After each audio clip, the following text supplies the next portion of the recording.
These first ones, solve the equation if possible. Does it have one solution? Is it an identity? Identity means many solutions. Or does it have no solution? Okay? So I should have mentioned that before That's all too. we have to do. Identity and many solutions are the same thing.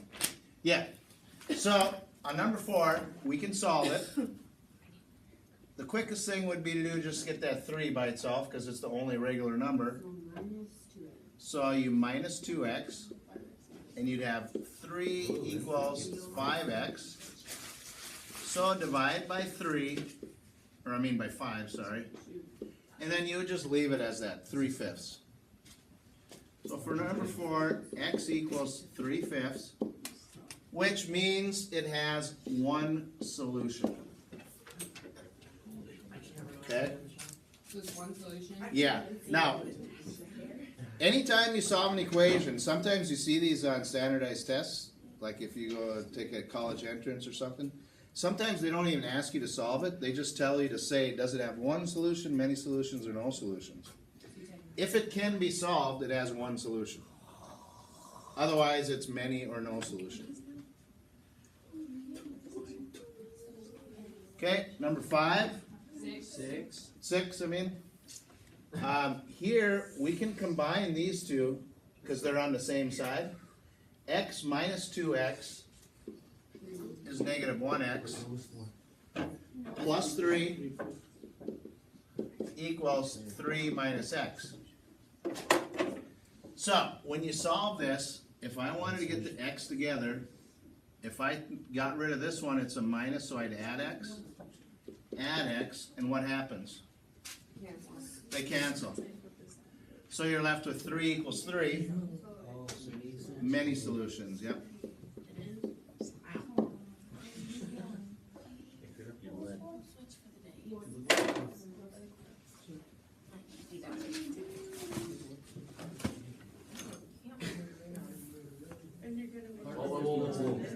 What was 6? Many It is solutions. pretty much purple, actually. Is that all we have to do? Okay, number 8. You gotta distribute this 2/3 through. So, they usually give you easy fractions to work with here. 2/3 times 6, you could use a calculator if you needed to, but 6 over 3 is 2, so 2 times 2 is 4c. And then when you take 2/3 times 3, the 3's would cancel, leaving you with just 2. Equals 6 times c is 6c. 6 times negative 3 is negative 18.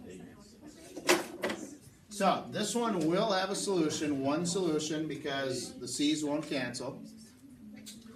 So I'm going to move this one over. And again, it doesn't matter. You could have moved the 6c over if you wanted to.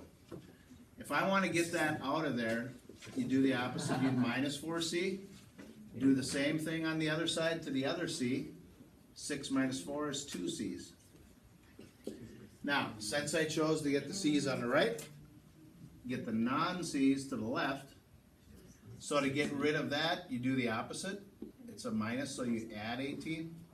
Add 18 to the other regular number and you get 20. So then when you divide by 2, you get 10 equals c, or c equals 10.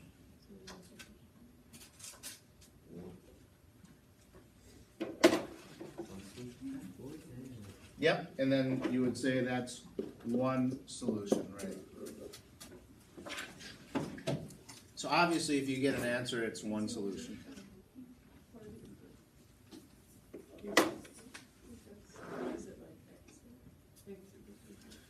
Okay, number 10.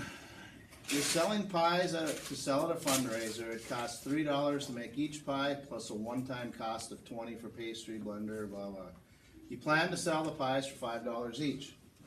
Which equation should you use to find the number of pies you need to sell to break even? So what you spend, you want it to equal what you make. That's what break even means.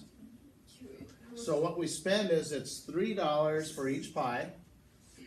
So how would you write that? 3x That is so much. plus $20 We're wondering when that is gonna equal what we make, which is $5 for each pie, So 5x. so 5x. So all they're wondering is which equation is it? A, B, C, or D? B, it's D. 3x plus 20 equals 5x. B, final answer. B. Yeah. 3x plus 20 equals 5x.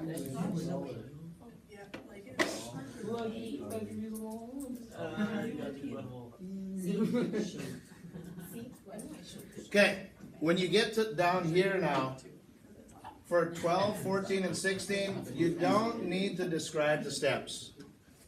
Just solve them. Okay? And that's like the exact same. Yep, exact same thing. Some of them can solve, you get an answer, some are many solutions, some are no solutions. So here all I would do, I'd keep the 7 there and get the C's together. It's a minus, so I'd add 4C to get rid of it. Do the same to the other side, and you'd be left with 7 equals 14C. So when you divide by 14, what do you get? Oh. C equals It's not 2. 7 divided by 14 is not 2. 0.5 or 1/2, right? 7/14 is 1/2. It's not 2. Make sure you divide it correctly. It's the top divided by the bottom. If you divide it backwards, you get 2, which is not right.